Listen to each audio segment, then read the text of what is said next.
I'm Kelly Brooks, 32, and one late night message from my parents shattered something inside me I hadn't realized could break. My phone lit up with their words. We no longer trust you. Don't come to the office tomorrow. I just stared, pulse racing, hands shaking, and finally replied with a single word: understood. That reply carried more hurt, fury, and disbelief than I could express. For years, I'd been the steady force behind our family's software business in Salt Lake City, giving everything I had to keep it thriving. But that night, everything I believed about loyalty, love, and family trust collapsed. Their message wasn't simply a decision, it was a boundary, a declaration that I'd been cut off. What had I done to deserve it? I had stumbled onto something hidden, buried in the financial data I worked with every day, something capable of unraveling everything we had built. Instead of thanking me for the discovery, my family shut me out, choosing silence and secrets over honesty. Their rejection haunted me, but I refused to surrender. I could feel something larger building, a reckoning I hadn't yet imagined. Stay with me, and you'll see what tore my family apart, what truths I unearthed, and why that single word, understood, changed my life. Have you ever watched your family turn on you for standing up for what's right? Tell me your story in the comments, hit like, and subscribe to follow what happens next. Salt Lake City in the 1990s was the birthplace of countless tech dreams, and it was there my parents founded Brooks Tech in our garage. They were innovators who transformed code into opportunity. By the time I reached high school, Brooks Tech had become a major player in enterprise resource planning software, generating $30 million annually and helping small companies operate more efficiently. It was our legacy, and I couldn't have been prouder to be part of it. By my late 20s, I held the role of Chief Financial Officer, ensuring our numbers stayed precise and our growth consistent. My sister Emma Brooks led marketing, magnetic and persuasive, though driven by an appetite for control. Elizabeth Brooks, our youngest, managed human resources and often tried to smooth over the tension between us.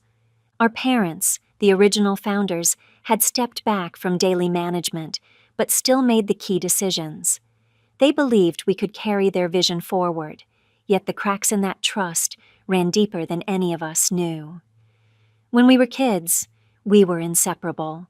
Summers hiking through the Wasatch Mountains, winters spent bickering over board games. But working together as adults changed everything.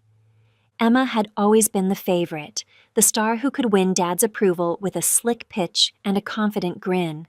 My victories came quietly, hidden in spreadsheets and balance sheets, where catching a single mistake could save millions.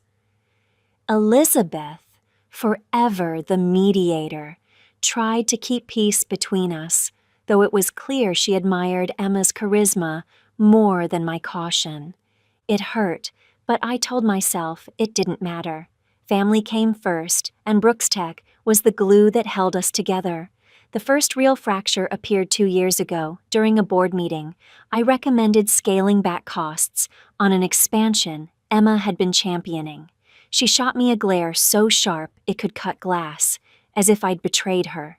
Dad praised her for her bold vision, and I swallowed the sting of being dismissed. That meeting planted a quiet suspicion in me. Soon after, Emma began to edge me out, presenting my financial strategies as her own. Word spread that she was the mastermind behind our profitability. I stayed silent, believing that keeping the peace mattered more than recognition. Elizabeth noticed but urged caution. "You know how Emma is, Kelly," she'd whisper. "Don't start a fight." Her tone made it sound less like advice and more like a warning. Mom and Dad didn't see what was happening. They were too caught up in Emma's shine to notice the shadows she cast. At dinners, she commanded the conversation, pitching her next big idea while I sat crunching numbers, half listening. Once I discovered she'd altered my budget projections before presenting them as her own. When I confronted her privately, she just laughed. "We're a team, right?" she said, smiling, but her eyes stayed cold. The real turning point came when Brooks Tech secured a major account, a chain of retail stores looking for custom ERP software. Emma led the charge, dazzling the clients with promises we couldn't afford to keep. I warned that her plan would cost more than the deal was worth, but she brushed me off, and Dad echoed her confidence. Elizabeth stayed silent, watching the argument unfold with unease. The contract boosted our revenue but stretched our resources to the breaking point. That's when I began spotting strange irregularities in the books, tiny inconsistencies, easily missed but impossible to ignore. In hindsight, those were the first tremors before the collapse. Emma's ambition, I realized, wasn't just drive. It had an edge to it, something dangerous. I didn't want to believe my own sister could cross ethical lines, yet the data told a different story. As chief financial officer, I had full access to every account and every transaction. So I started digging. One late night, buried in spreadsheets, I found it. The entry that changed everything. A $50,000 payment to a company called Pacific Horizon. It wasn't in the budget, not on any approved list, and I hadn't signed off on it. The moment I saw it, my stomach turned. Something didn't add up. When I opened the payment record, I expected to see a vendor file or an attached invoice, something to explain it, but there was only a vague note, consulting services. The next morning, I called Peter Hayes, our head accountant. "Peter, what's this $50,000 payment to Pacific Horizon?" I asked, keeping my voice steady. There was a pause before he replied, "Oh, that's a one-time consulting fee." Emma approved it. "Everything's fine, Kelly. Nothing to worry about." His tone was too smooth, too practiced, yet there were no receipts, no signed documents, no trace of a legitimate expense. My instinct screamed that Peter was hiding something. Later, over lunch, I brought it up with Elizabeth. Ever the diplomat, she tried to calm me down. "Kelly, it's probably a misunderstanding," she said softly, pushing her salad around her plate. "You know Mom and Dad hate drama. Just let it go." Her attempt to soothe me only deepened my unease. Emma's name on that authorization couldn't be random. She'd been taking bigger risks lately, dazzling clients with grand promises that strained our budget. Could this be another of her gambits? That night, I dove back into the ledgers. By midnight, I'd uncovered 3 more payments to Pacific Horizon, each for $50,000, spaced across half a year. $200,000 gone. My pulse quickened as I compared every vendor entry. Pacific Horizon wasn't in our database at all. No address, no phone number, nothing. This wasn't carelessness. It was intentional. Every payment bore Emma's approval signature, her looping handwriting impossible to mistake. I leaned back, feeling the chill of realization settle in. My sister, the one I'd admired most, was concealing something serious. I didn't confront her. Not yet. I needed hard proof. For the next week, I stayed late at the office, combing through line after line of transactions. 4 more payments surfaced, bringing the total to $1 million in just 6 months. Each one tucked neatly into different accounts, labeled as consulting fees or system upgrades. Whoever orchestrated it knew how to cover their tracks, but I knew numbers better than anyone. They told the truth when people wouldn't. Quietly, I began compiling a private log. Dates, amounts, transaction IDs, every anomaly I found. I backed up screenshots, saved emails, anything that could verify what I was uncovering. It hurt to even suspect Emma, but the evidence was becoming impossible to ignore. When I turned to Elizabeth again, hoping she'd finally listen, she just shook her head. "You're blowing this out of proportion," she snapped. "Emma would never do something to hurt Brooks Tech. You're upsetting Mom and Dad." Her words stung, but they also solidified my resolve. If no one else would face the truth, I would. The following day, Peter called. His voice had lost its earlier warmth, replaced by something flat and guarded. "Stop looking into Pacific Horizon," Peter said curtly. "It's been taken care of." The moment those words left his mouth, I knew my suspicions were justified.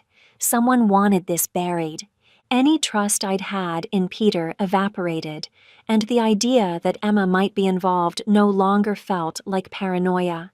The isolation hit hard. My own family, the people I'd built this company with, suddenly felt like strangers. I kept my records hidden, secured behind passwords only I knew. Whatever was happening, I needed to uncover the truth, even if it meant standing alone. For 3 relentless weeks, I stayed in the office long past midnight, chasing patterns through spreadsheets until my chest ached with dread. The payments to Pacific Horizon turned out to be only the beginning. Sleep became impossible as my thoughts kept circling back to Emma's name. Her signature burned into every questionable file. I couldn't stop until I knew how deep it went. By the end of the second week, the full scope started to emerge. 3 more shell entities, Northwest Consulting, Blue Ridge Solutions, and Coastal Ventures, had quietly received transfers disguised under routine expenses. Over 2 years, the total reached $7 million. These weren't bookkeeping mistakes. Each payment was intentional, masked beneath categories like software licensing and vendor retainers, with Emma's approvals tucked into obscure folders. When I matched the entries with bank statements, I found the trail leading offshore, to accounts in countries I'd never even visited. My hands trembled as the realization hit. This wasn't incompetence, it was fraud. I needed guidance from someone I could truly trust. I contacted Diane Stone, my former professor and mentor from UT Austin, the woman who'd first taught me forensic accounting. On a secure call, I laid out what I'd found, avoiding Emma's name at first. Diane listened quietly, and then said, "Kelly, this looks like deliberate financial manipulation. Someone's moving money on purpose." The truth of her words felt like a blow. When I finally admitted who had signed off on the transfers, her tone hardened. "Get solid proof," she warned, "and protect yourself. This could turn dangerous." From that night on, I documented everything: bank statements, approval forms, internal emails where Emma vaguely referenced consulting partnerships. I stored copies on an encrypted external drive and worked only from my personal laptop, careful to leave no trace. Each evening, I felt less like a CFO and more like an investigator, one tracking a crime inside her own family. The deeper I went, the more unbearable it became. Emma wasn't being reckless. She was orchestrating a cover-up that could bring down Brooks Tech itself. At home, the tension was suffocating. Elizabeth could sense the strain, though she kept her distance. One night at dinner, I decided to test the waters, to see where her loyalties really lay. "Elizabeth, have you noticed anything strange with the company's finances?" I asked, keeping my tone light. She hesitated, her gaze flicking toward Emma. "You're being paranoid again, Kelly," she said tightly. "You always think there's some hidden problem." Emma gave a smug little smile. "Yeah, not everything's a conspiracy," she added. "Some of us are actually focused on building the company instead of tearing it down." The dig landed hard, an accusation without the courage to name it. I forced myself to stay calm, but her words burned. Later, Elizabeth pulled me aside, her voice low and pleading. "Kelly, please stop stirring things up. You're stressing Mom and Dad out. Emma says you're just jealous of her success." I froze. Hearing my own sister repeat Emma's lies felt like a slap. I tried to explain what I'd found, but Elizabeth cut me off. "Just let it go, okay? We're family." Her faith in Emma, blind and absolute, drove the knife in deeper. The following morning, Emma cornered me at the office. "You've been asking a lot of questions," she said, her tone sharp enough to slice through the air. "If you're not aligned with our vision, maybe you don't belong here." It wasn't advice, it was a threat. I met her stare, pulse hammering, and said nothing. I couldn't afford to reveal what I knew. That night, I backed up more files, encrypting everything. My drive had become a vault of evidence, a record of betrayal disguised as loyalty. Each file I saved felt like another fracture in the family I thought I knew. Mom and Dad were still oblivious, praising Emma's newest marketing triumph over dinner. I sat quietly, thinking about the $7 million she'd siphoned through fake accounts. Elizabeth avoided my eyes, and the distance between us grew into a chasm. Brooks Tech had once symbolized unity. Now it was built on deceit and silence. I wasn't just protecting the company anymore. I was fighting for the truth itself, even if I had to stand alone. And I was close, so close. The breaking point came during a meeting at my parents' house. I'd spent days assembling a comprehensive report, page after page documenting the shell companies, the transfers, Emma's approvals, Pacific Horizon, Northwest Consulting, Blue Ridge Solutions, Coastal Ventures, $7 million in total. I arrived at that meeting with one goal, to save Brooks Tech from collapse. But by the end, it was clear I'd lose far more than a business. I began calmly, passing copies of my findings around the table. I've identified 4 shell entities receiving payments that total $7 million over 2 years, I said. None of these companies are real. The money's missing and every transfer bears Emma's approval, I said, keeping my tone even though my pulse was hammering. Emma's eyes narrowed, her mouth curling into a sharp, mocking smile. "This is absurd, Kelly," she shot back. "You're fabricating this to tear me down.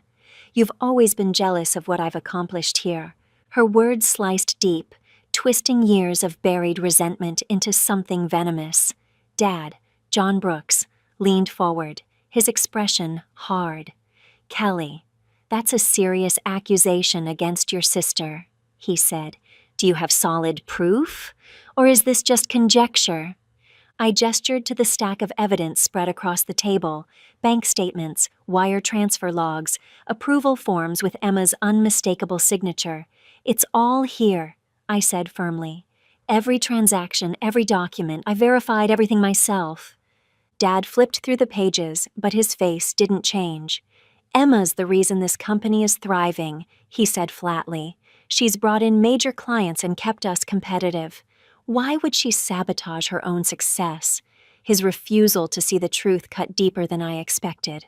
Mom, Barbara Brooks, sat silent beside him, her gaze locked on the table.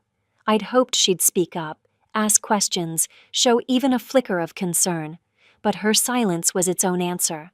Elizabeth, ever the peacemaker, tried to soften the tension. "Kelly, maybe there's an explanation," she said uncertainly. "Emma, can you tell us what's really going on?" Emma didn't hesitate. "There's nothing to explain," she said, her tone sharp as glass. "Kelly's exaggerating things again to make herself look important. She's never understood what it takes to run a business." Elizabeth's shoulders sagged as she gave a small, reluctant nod. That tiny motion, her siding with Emma, made my stomach drop. The one person I'd hoped might stand with me was slipping away. I pushed forward, voice rising despite myself. "Emma, your name is on every one of these transfers. $7 million doesn't just disappear. Explain it." Emma leaned closer, her stare like ice.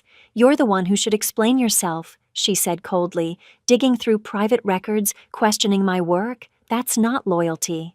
That's sabotage." Her accusation hit like a slap, turning me from whistleblower to villain in an instant. Dad's voice cut through the tension. "Kelly, you're tearing this family apart. If you can't trust your sister, maybe you don't belong at Brooks Tech." I froze, disbelief tightening my chest. "Dad, I'm trying to protect the company," I said, my voice cracking. "Someone has to." He shook his head, weary and unyielding. "Think about what this is doing to all of us," he warned. "Either change your attitude or step away." Mom finally spoke, her voice barely more than a whisper. "Kelly, we can't have this turmoil. Please, stop." That was it. They had made their choice. Emma's side. Elizabeth glanced at me, guilt flickering in her eyes, but she didn't say a word. Her silence hurt more than Emma's venom ever could. The air in the room felt heavy, closing in around me. My hands shook as I gathered the stack of reports. "If you're not willing to listen, I can't stay," I said quietly. Dad's reply came fast, firm, and final. "Then you're finished at Brooks Tech. We'll take it from here." The words hit like a physical blow. I looked toward Emma, her expression smug, victorious. Elizabeth reached out as if to stop me, whispering, "I'm sorry, Kelly," but I pulled my arm away. It was already too late. I walked out, the door slamming behind me like the final note of a closing chapter. Driving home, I felt hollow. The people I'd built my life around, the ones I loved and trusted, had chosen denial over truth. My folder of documents sat on the passenger seat, the only proof I had left of what really happened. I wasn't just defending Brooks Tech anymore. I was standing up for what was right, even if it meant doing it completely alone. That night, my phone lit up with a message from my mother, Barbara Brooks. The same words that had haunted me ever since. "We no longer trust you. Don't come to the office tomorrow." I stared at the screen, numb. Each word felt like another wound opening. Slowly, I typed back a single word, understood, and set the phone down. My chest ached with the weight of everything that was ending. This wasn't just the collapse of a company. It was the collapse of a family. The next morning, I tried to reach out. To anyone. I called Elizabeth, but it went straight to voicemail. I texted Emma, asking if we could talk. No response. Even Dad, who'd always been my compass, ignored me. Just like that, I was cut off, erased from their world. The isolation was unbearable. I replayed the confrontation over and over in my head, wondering if I could have said something, anything, to change the outcome. But deep down, I knew. They had chosen to believe Emma's version of the truth instead of mine. With nowhere else to turn, I contacted Lori Quinn, a former Brooks Tech employee who had left years earlier after butting heads with Emma. We met in a quiet corner of a coffee shop, and I laid everything out. The fake companies, the missing money, the meeting that tore us apart. Lori listened carefully, her expression grim. "You're doing the right thing, Kelly," she said finally, "but this is going to get rough. You're up against your own family now. You need to protect yourself." She leaned forward, voice low but steady. "Look into whistleblower protections. The law can cover you if you handle this right." Her advice struck like a lifeline, a spark of purpose in the wreckage my family had left behind. I wasn't just standing up for myself anymore. I was standing up for what was right. That night, I plunged into research, combing through IRS materials on corporate fraud and misconduct. That's when I found it. The Taxpayer First Act, a law that offered whistleblower protection to those who exposed financial wrongdoing. It could protect me if I reported what I'd uncovered. The more I read, the clearer it became. Silence wasn't an option. What Emma had done wasn't just reckless, it was criminal. I began assembling everything: transaction logs, bank statements, wire transfers, her signed approvals, each piece locked away on my encrypted drive. Every document I added felt like a cut against my own blood, but doing nothing would have been a deeper betrayal of my principles. When the report was complete, I filed it anonymously through the IRS's secure whistleblower submission portal, outlining the 4 shell corporations and the $7 million that had been siphoned offshore. My finger hovered over the submit button for a long moment before I pressed it. When I did, my chest tightened. I knew there was no going back. Exposing Emma meant jeopardizing everything: my family, my career, the company, and I'd helped build. But the truth mattered, more than my comfort. The days that followed blurred together. My phone stayed silent, no messages from Elizabeth, no calls from Mom or Dad. I couldn't bring myself to check Brooks Tech's social media, certain Emma was already rewriting the story. It felt like I'd vanished, like my entire existence had been scrubbed from their world. At night, sleep refused to come. I lay awake, torn between guilt and conviction. Had I done the right thing, or had I destroyed everything? Lori's voice replayed in my head. Hold on to your integrity, Kelly. It's all you've got left. I told no one what I'd done, not even Lori. The choice, and its consequences, were mine alone to bear. I'd grown up believing that family meant unconditional trust, but now I understood how fragile that illusion was. Emma's ambition had shattered us, and my parents' refusal to face the truth had finished the job. Still, beneath the pain, I felt certain. Reporting her was the only moral path left. This wasn't just about Brooks Tech anymore. It was about proving that honesty still meant something, even when it cost everything. 3 days later, everything changed. I was in my apartment, still haunted by the quiet that followed my mother's last message when the doorbell rang. Standing outside was my father, John Brooks, pale and hollow-eyed, clutching a folder. Behind him was my mother Barbara, her hands trembling. Elizabeth trailed close behind, her eyes red from crying. With them stood Alan Mitchell, our family's attorney. The tension hit me before anyone spoke. Alan stepped forward, his tone somber. "Kelly, Emma's gone." I froze. "She wired $8 million from Brooks Tech to an offshore account," he continued. "Then she disappeared, to a country without an extradition treaty." My stomach dropped, though some part of me had expected this. Emma hadn't just betrayed us. She'd vanished, leaving nothing but ruin behind. Alan's voice was steady, but every word hit like a blow. After I'd been pushed out, he said, "Emma had given my parents falsified paperwork, documents that made it look as though I had mishandled company funds. Those forgeries, polished and convincing, had fueled their mistrust and led to the text that severed me from them. Now, with Emma gone and Brooks Tech's accounts stripped bare, the truth was finally undeniable." Dad spoke first, his voice trembling. "Kelly, we're in serious trouble. The IRS has opened an audit." He swallowed hard. "We could lose everything, the business, the house, all of it." Elizabeth's eyes were red and desperate.